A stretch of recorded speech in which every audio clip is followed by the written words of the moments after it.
आज हम लोग सॉल्यूशन चैप्टर का न्यूमेरिकल पोर्शन डिस्कस करेंगे।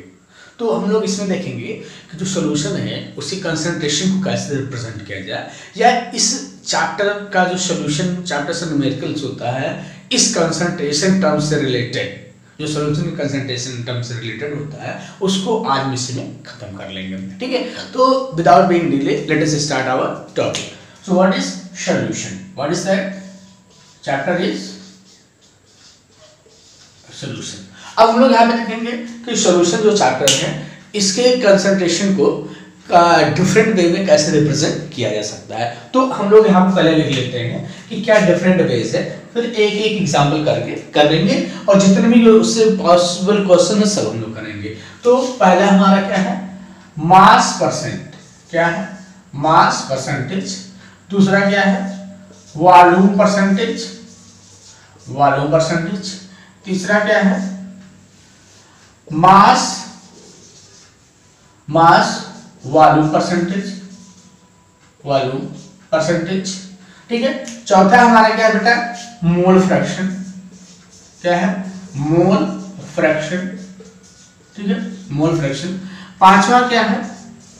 पीपीएम। ठीक है। छठा क्या है? ध्यान देंगे, मोलरिटी।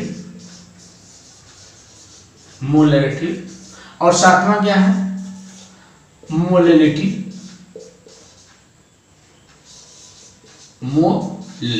तो इतने तरीके से हम किसी सॉल्यूशन के कंसंट्रेशन को रिप्रेजेंट कर सकते हैं। तो इसमें एक क्वेश्चन ये बनता है कि पहला क्वेश्चन ये बनता है कि which one is the, देखो इस पे क्वेश्चन क्या बनेगा, which one is the way to represent the concentration of solution। जैसे चार ऑप्शंस कोई दे देगा और ऐसे पूछ लेगा this one is not the way of representing the concentration of solution। तो यहाँ पे हम लोग यहाँ पे देखते चलते हैं। अब देखिए यहाँ पे मास परसेंटेज इसको देखते हैं। ये ध्यान देंगे, ये हम लोग मास परसेंटेज को अगर देखें यहाँ पे तो ये इंडस्ट्रीज भी यूज होता है।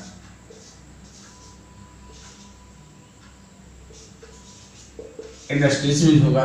ठीक है, ये हम लोग यहाँ पे देखते हैं ये क्या होता है। ठीक है, सॉल्यूशन इन लिक्विड फॉर्म। ठीक है, ये लिक्विड फॉर्म में होता है। ठीक है, ये देखो ये मास वॉल्यूम ये हो गया, ये मेडिसिनल इंडस्ट्री, मेडिसिनल इंडस्ट्री में हो गया। ठीक है, मोल फ्रैक्शन हम लोग नॉर्मल में यूज करते हैं, पीपीएम इसमें ज्यादा यूज किया जाता है। ये कहाँ पूछा गया है, ध्यान देंगे, इसका यूज करते हैं। It is used to represent or to show pollution level।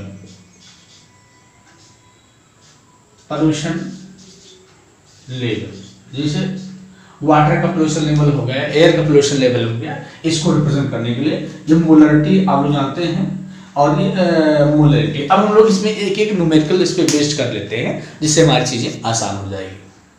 तो इसका फार्मूला क्या है? Mass percentage mass of component upon total mass of solution. ये मास परसेंटेज का होगा, मास परसेंटेज। दूसरे इस पे हम लोग एक न्यूमेरिकल कर लेते हैं जिससे चीजें आसान हो जाएगी। तो न्यूमेरिकल हमारा ये है। अब देखिए एक क्वेश्चन है, calculate mass percentage of glucose when 15 gram of glucose is dissolved in 50 gram of water. देखो यहाँ पे इसका मास परसेंटेज, ग्लूकोज का मास परसेंटेज ऐसे लिख लेंगे। ग्लूकोज का मास परसेंटेज क्या हो जाएगा? हमने क्या फार्मूला लिखा? मास का वन कंपोनेंट, कौन सा कंपोनेंट? आप ग्लूकोज का निकाल रहे हैं तो 15 हो गया, ध्यान देंगे बेटा, यहाँ मल्टीप्लाई 100 होगा, परसेंटेज है ये हो गया। फिर टोटल मास, तो टोटल मास ऑफ सॉल्यूशन ये भी है और ये भी, टोटल मास ले लेते हैं। तो 15 प्लस 135 इंटू 100 ये हो जाएगा आपका 15 अपॉन क्या हो जाएगा? 150 इंटू 100। देखो 1 10 जा, ठीक है, और 10 10 जा, तो इसका मास परसेंटेज, ग्लूकोज का मास परसेंटेज कितना हो गया 10% हो गया। ठीक है, तो ऐसे न्यूमेरिकल्स पे हम लोग लगा लेंगे। दूसरा हम लोग देखते हैं, दूसरा हम लोग देख लेते हैं, देखो वॉल्यूम परसेंटेज। ठीक है, तो वॉल्यूम परसेंटेज हम लोग कर लेते हैं। देखो इसको वॉल्यूम परसेंटेज सो मास नहीं, वॉल्यूम ऑफ, देखो ये बिल्कुल इसी के तरीके है। जहां पे आप ध्यान देंगे, जहां पे आपने मास किया था उसमें वहां पे वॉल्यूम कर देंगे, यहाँ पे वॉल्यूम कर देंगे। देखो यार आपका टोटल वॉल्यूम ऑफ सॉल्यूशन। ठीक है, तो इसको भी रिप्रेजेंट कर सकते हैं, इसको भी एक न्यूमेरिकल कर लेते हैं जिससे चीजें आसान हो जाए। वॉल्यूम परसेंटेज मतलब क्या, volume of means volume percentage of one component, तो हम लोग कह सकते हैं volume of component divide by total volume of solution into 100। अब देखिए इस पे भी न्यूमेरिकल हम लोग कर लेते हैं। हम लोग क्या देख रहे हैं, दूसरा देख रहे हैं बेटा, ध्यान देना, दूसरा क्या देख रहे हैं, वॉल्यूम परसेंटेज। क्वेश्चन है calculate volume percentage of ethanol when 25 ml of ethanol is dissolved in 135 dissolved in 135 volume of water, means ml कर दिया यहाँ पर ml of water। तो बिल्कुल सेम फार्मूला लगाएंगे बेटा। देखो हमें किसका कैलकुलेट करना है, ethanol volume percentage, ethanol volume percentage कैसे करेंगे। देखो कितना एथेनॉल है, कितना लिया गया है 25 लिया गया है, टोटल कितना हो जाएगा, इसको कर लीजिए 25 प्लस 135 इंटू 100 दो। अब इसमें जोड़ लीजिए यहाँ पे, तो 25 अपॉन 0 160 इंटू 100, इससे इसको कैंसिल कर दीजिए। ठीक है, और ये हो जाएगा 250 अपॉन 60। ठीक है, तो ये आपका हो जाएगा 1 टाइम कर दीजिए, 1 टाइम। ठीक है, तो इसका आंसर क्या जाएगा 18.6। ठीक है, 18.6 हो जाएगा। तो ऐसे वॉल्यूम परसेंटेज ऑफ एथेनॉल क्या होगा, ये हो गया। अब हम लोग इस पे आ जाते हैं मास बाय वॉल्यूम। ये बेटा मास बाय वॉल्यूम वाला क्वेश्चन भी हम लोग कर लेते हैं। ठीक है, तो मास बाय वॉल्यूम परसेंटेज मतलब ये होता है कि कितना मास जो है उसके 100 ml में डिसॉल्व, ये चीज ध्यान रखना है। मास बाय वॉल्यूम परसेंटेज में क्या देखेंगे, उसका कितना ml जो है, कितना ग्राम जो है उसके दिए गए वॉल्यूम में डिसॉल्व है। तो इसको हम लोग यहाँ पे सॉल्व कर लेते हैं, कुछ न्यूमेरिकल्स कर लेते हैं। देखो मास बाय वॉल्यूम वाले पे, तो ये देख लेते हैं हम लोग, एक न्यूमेरिकल से कर लेंगे। कह रहा है मास ऑफ वन कंपोनेंट, मतलब ये मास वॉल्यूम परसेंट हो जाएगा, ये मास वॉल्यूम परसेंट। जैसे इसके लिए हम लिखें तो मास, आप देखो इसका mass volume percentage of glucose का कर लेते हैं, तो कितना ग्राम लिया गया है 8 ग्राम लिया गया है, और इसका वॉल्यूम कितना है बेटा, वॉल्यूम इसका क्या है 250 है। ठीक है, तो इसको अगर हम लोग यहाँ पे सॉल्व करें तो इसका मास वॉल्यूम परसेंटेज कितना हो जाएगा, ये आपका हो जाएगा 0.03, तो इतना हो जाएगा। देखो ये बड़ा ही आसान है, तो इसके न्यूमेरिकल्स बड़े आसान है, ऐसे आपको रख देना है। ठीक है, अब देखेंगे नेक्स्ट हम लोग देख लेते हैं पीपीएम। नेक्स्ट हम लोग क्या देखेंगे, पीपीएम देख लेते हैं इसको। तो पीपीएम पार्ट पर मिलियन, ठीक है। अब देखिए इसको हम लोग खारिज किए हैं, जैसे हम लोग देखते हैं कि जो वाटर होता है बेटा, ध्यान दीजिए, वाटर के 10 to the power 6 मतलब मिलियन मतलब 10 to the power 6 पार्ट में अगर वन पार्ट क्या है, फ्लोराइड है, तो क्या करता है, इट प्रिवेंट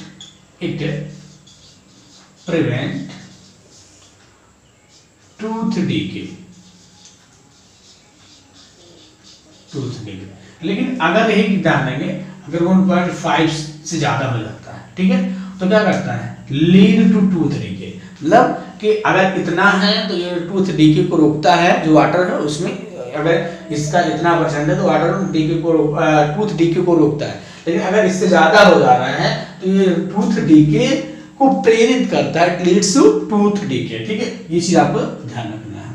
तो ये चीज हम यहाँ पे देख लेते हैं। अब देखिए यहाँ पे जो बहुत माइन्यूट चीजें होते हैं, जैसे हम लोग पोल्यूशन लेवल वगैरह के बारे में, जैसे वाटर का पोल्यूशन लेवल हो गया, एयर का पोल्यूशन लेवल हो गया, उसको हम लोग इससे के थ्रू कैलकुलेट कर, तो इसमें भी एक न्यूमेरिकल कर लेते हैं। तो यहाँ हम एक न्यूमेरिकल करने चल रहे हैं। कह रहा है कि इसकी पोल्यूशन लेवल, जैसे मान लीजिए पोल्यूशन लेवल या ऑक्सीजन का जो परसेंटेज होता है वो वाटर में कितने पार्ट होता है, ठीक है। तो ये चीज लोग देख लेंगे। जैसे क्वेश्चन है calculate the ppm of O2 2 × 10⁻³ gram of O2 is present in 2000 gram of water. अब देखिए यहाँ मतलब क्या है, दोनों देखो ध्यान देना, ये है और ये है, ठीक है। तो इसका इतना ग्राम कितना है 2000 ग्राम, मतलब कि जो 2000 पार्ट है उसमें 2 × 10⁻³ पार्ट्स ऑफ O2 डिजॉल्व। तो इसको अगर हम लोग सॉल्व करने की कोशिश करें, ऐसे इसमें क्वेश्चन दिया जाएगा, ठीक है। तो इसको हम लोग क्या करना है, देखो part of one component, part of इसको लिख लेते हैं। देखो 2 × 10⁻³ अपॉन, ध्यान देना टोटल नंबर ऑफ पार्ट्स, ध्यान देना total number of parts in solution. तो ये देखो ये वाटर का एक टोटल नंबर ऑफ पार्ट्स हो जाएगा, ठीक है। वाटर का एक टोटल नंबर ऑफ पार्ट्स इसमें हम लोग देख लेते हैं। तो इसका टोटल नंबर ऑफ पार्ट्स कितना है, ये 2000, ध्यान देना 2000 है, ठीक है। ये × 10⁻⁶ है। अब इसको हम लोग कैलकुलेट कर लेंगे, इससे इसको आप कैंसिल कर दीजिए। तो क्या हो जाएगा यहाँ पे, ध्यान देंगे, देखो अब ये हो गया। इसको अगर हम लोग सॉल्व आउट करें, ध्यान देंगे, तो ये हो जाएगा आपका 10⁻³ × 10⁻⁶ अपॉन 10⁻³ ये भी हो जाएगा, ये 3 हो जाएगा। ये 3 से कैंसिल हो गया, ठीक है।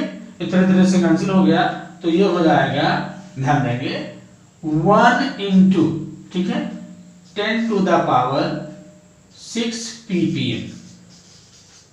ये चीज आपको यहाँ पे ध्यान रखना। तो ऐसे हम लोग जो यहाँ पे कैलकुलेट करेंगे ppm के लिए।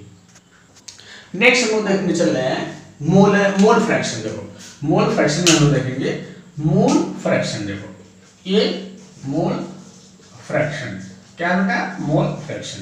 तो हम लोग कैसे मोल निकालते हैं, मोल equal mass upon molar mass, molar mass, ठीक है। अब देखिए यहाँ पे ये जो मोल फ्रैक्शन होता है, ये मोल फ्रैक्शन एक रेशियो होता है, ठीक है। कि किसी सॉल्यूशन में ध्यान देंगे कितने मोल प्रेजेंट हैं वो किसी एक पर्टिकुलर सब्सटेंस के मोल के रिस्पेक्ट में, ठीक है। तो इसको हम लोग ऐसे लिखते हैं। तो यहाँ में हम लोग क्या देखते हैं, मोल फ्रैक्शन क्या हो जाता है, देखो ratio of moles of one component to total number of moles of solution. जैसे सपोज करिए ये हम लोग देख लेते हैं कि कोई सॉल्यूशन ध्यान देंगे, जैसे हम लोग यहाँ बाइनरी सॉल्यूशन की बात कर रहे हैं। तो यहाँ पे हम लोग क्या देखते हैं, कोई सॉल्यूशन है जिसमें 2 कंपोनेंट है, ठीक है।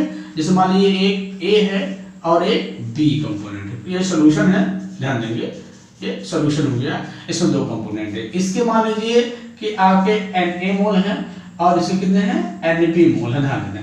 अब अगर हमें मोल फ्रैक्शन ऑफ ए निकालना है, देखो तो मोल फ्रैक्शन ऑफ ए अगर हमको निकालना है तो देखो इसको हम लोग जाई से रिप्रेजेंट करते हैं, ऐसे हम लोग जाई।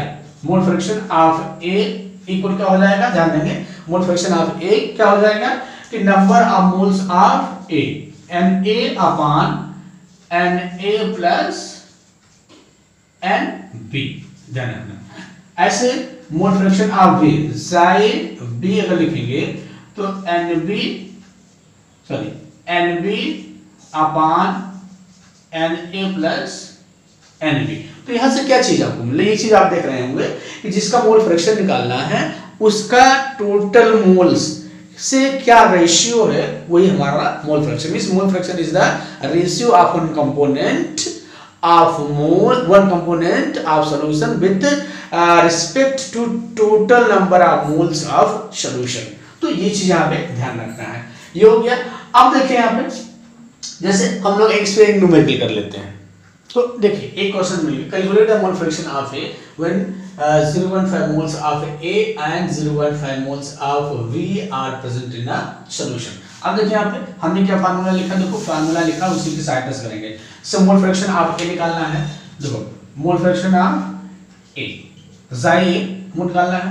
ए के कितने मोल हैं, देखो 0.05 अपॉन इसके कितने हैं, देखो total number of moles Na plus Nb। तो Na का हम लोग 0.05 कर रहे हैं प्लस Nb 0.5, तो इसको अगर हम लोग जोड़ेंगे 0.5 अपॉन 100 हो जाएगा, और इसको क्या हो जाएगा आपका 5, मतलब मोल फ्रैक्शन ऑफ क्या हो जाएगा, मोल फ्रैक्शन ध्यान देंगे। तो ये हो गया 0.05 एंड ये हो गया। अब देखिए इसका, तो इस सॉल्यूशन में इसका मोल फ्रैक्शन क्या हो जाएगा 0.05, ठीक है, ये हो गया। अब देखिए यहाँ पर ऐसे क्वेश्चन है, एक क्वेश्चन और हम लोग इस पे कर लेते हैं, इस पे क्वेश्चन पूछा गया, कई बार क्वेश्चन पूछा गया है, इसको हम लोग एक क्वेश्चन और कर लेते हैं, तो बड़ा सिंपल सा क्वेश्चन है। हाँ, एक चीज ये है, मान लीजिए एक का मोल फ्रैक्शन निकल गया है, किसी भी सॉल्यूशन का जो mole fraction, maximum mole fraction था, मैक्सिमम मोल फ्रैक्शन जो होता है वो इक्वल 1 हो सकता है, इससे ज्यादा नहीं हो सकता। किसी भी सॉल्यूशन का मैक्सिमम मोल फ्रैक्शन क्या हो सकता है 1 हो सकता है। दूसरा हमने लिखा कि इसका किसका मोल फ्रैक्शन ऑफ ए कैलकुलेट करना है, तो मोल फ्रैक्शन ऑफ ए जाई ए, जैसे मान लीजिए ये जाई दूसरा नंबर हमने कर दिया, तो इसका मोल कितना 0.05 है, ठीक है। इसका मोल कितना हो जाएगा, टोटल मोल्स कर लीजिए 0.05 प्लस 0.12, तो इसको हम लोग सॉल्व करते हैं तो हो जाएगा 0.5 अपॉन, ध्यान देंगे 0.5 अपॉन ये हो जाएगा 0.7। अब इसको अगर हम लोग सॉल्व करते हैं इसको, तो 5 अपॉन 70, ओके, तो ये हो जाएगा। देखिए अब ध्यान दीजिएगा, इसका जो मोल फ्रैक्शन हो जाएगा, ठीक है, इसका जो ए का साई ए का मोल फ्रैक्शन हो जाएगा, ये हो जाएगा 0.2, ध्यान देंगे 0.2 एंड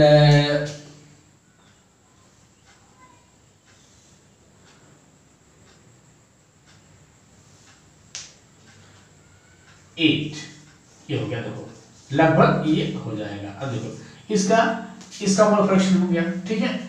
अब अगर हम लोग जाई बी का मतलब बी का मोल फ्रैक्शन हमको निकालना, ध्यान देंगे, अगर इसका मोल फ्रैक्शन हमको निकालना है, ठीक है, किसका, इसका मोल फ्रैक्शन का निकालना है, ठीक, तो इसके मोल फ्रैक्शन निकालने के लिए हमारे पास दो तरीके हैं। एक तो ऐसा यूज कर लें, देखो ये हो जाएगा 0.2 अपॉन 0.5 प्लस 0.12, तो इसको कैलकुलेट कर लीजिए 0.12 अपॉन 0.17, ये हो जाएगा। इसको आप कैंसिल कर दीजिए, तो ये हो जाएगा आपका। अब देखिए इसको हम लोग कह सकते हैं कि ये हो गया। अब इसको हम लोग डिवाइड कर ले तो ये हो जाएगा, क्या हो जाएगा बेटा, देखो 6 0.6 एंड 2 6, ये हम लोग देख लेते हैं। अगर तो यहाँ पे हम लोग देख लेते हैं, देखो 7 2 हो जाएगा, ठीक है, ये हो गया। अब देखिए एक तरीका तो ये है, या हम लोग अगर इसका हमें कैलकुलेशन से बचना है तो हम लोग एक आइडिया ये अपना सकते हैं कि 1 माइनस जो इसका कैलकुलेट किए हैं उसको 1 से माइनस कर दीजिए। जैसे मोल फ्रैक्शन ऑफ v क्या हो जाएगा 1 माइनस 0.28, तो इसको माइनस करके क्या हो जाएगा 7 2, तो ये इसका हो गया, मोल इसका हो जाएगा, मोल फ्रैक्शन इसका हो जाएगा। और मोल फ्रैक्शन की कोई यूनिट नहीं होती है, ये चीज आपको ध्यान रखना। अब हम लोग देखते हैं मोलरिटी। मोलरिटी वाला टर्म ये बहुत इंपॉर्टेंट है, मोलरिटी। तो ये मोलरिटी में क्या होता है, इसे कैपिटल एम से रिप्रेजेंट किया जाता है, number of moles of solute upon volume of solution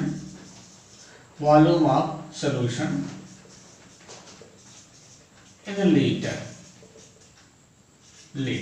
जैसे देखो जैसे हमने कहा कैलकुलेट द मोलरिटी, बड़ा आसान सा है, कह रहा है calculate the molarity of NaOH when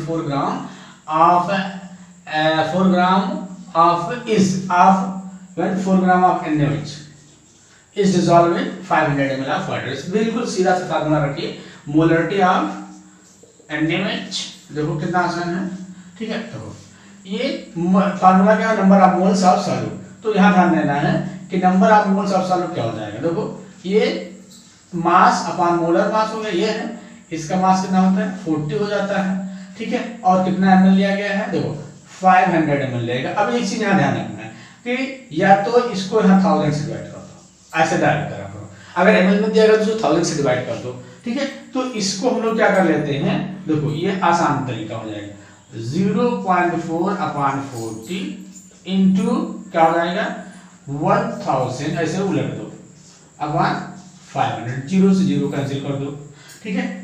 और ये इसे 2 टाइम हो गया, ठीक है, और इससे ये 1 टाइम हो गया, ठीक है। तो ये हो जाएगा आपका 2.2 अपॉन मल्टीप्लाई कर देंगे 0.2 अपॉन 10, तो इसकी मोलरिटी क्या हो जाएगी 0.02 मोल्स पर लीटर। देखो ऐसे न्यूमेरिकल इसमें आ सकता है, ठीक है। एक लास्ट न्यूमेरिकल, तो ये क्वेश्चन हो गया मोलरिटी। मोलरिटी को हम लोग क्या से दिखाते हैं, स्मॉल m से दिखा देते हैं। अब देखिए इसमें थोड़ा सा एक न्यूमेरिकल हम लोग कर लेते हैं, जैसे ये न्यूमेरिकल आपका देखिए, तो ये हम लोग कर लेंगे। ये है क्वेश्चन है, calculate the molarity of NaOH when 8 gram of NaOH is dissolve in 800 gram of water. देखो बिल्कुल आसान है, molarity of NaOH, molarity of NaOH क्या हो जाएगा नंबर ऑफ मोल्स, तो नंबर ऑफ मोल्स से मास अपॉन मोलर मास 8 ग्राम लिया गया है, इसका मोलर मास कितना हो जाएगा ध्यान देंगे, इसका मोलर मास कितना हो जाएगा 40 होता है, NaOH का मोलर मास 40 होता है। और देखो अब यहाँ पे केजी में, लेकिन यहाँ पे ग्राम में, तो उसको केजी में डिवाइड करने के लिए इसको 1000 से डिवाइड कर देंगे, तो ये केजी हो, ये आपका हो गया केजी में, ध्यान रखेंगे ये केजी में होगा, इसको आप सॉल्व कर लीजिए और ये आ जाएगा 8 अपॉन 40 इंटू 1000 अपॉन 800। देखो इससे इसको कैंसिल कर दो, ये आपका हो गया, इससे इसको कैंसिल कर दो, देखो इससे इसको कैंसिल कर दो, ठीक है। तो क्या हो गया 1/4 में 0.25 मोल पर लीटर, मोल पर केजी। तो ऐसे बेटा इसके न्यूमेरिकल्स दिए गए हैं, ये सारे न्यूमेरिकल्स बड़े आसान हैं, और कोशिश करिए कि इस वीडियो को आप देख लीजिए और सारे न्यूमेरिकल्स जो कंसंट्रेशन से रिलेटेड हैं सारे न्यूमेरिकल्स इसमें आप कर लीजिए, और डिफरेंट टाइप के न्यूमेरिकल्स हैं, अगर कहेंगे तो वो सारे न्यूमेरिकल्स भी मैं आपको करवा दूंगा।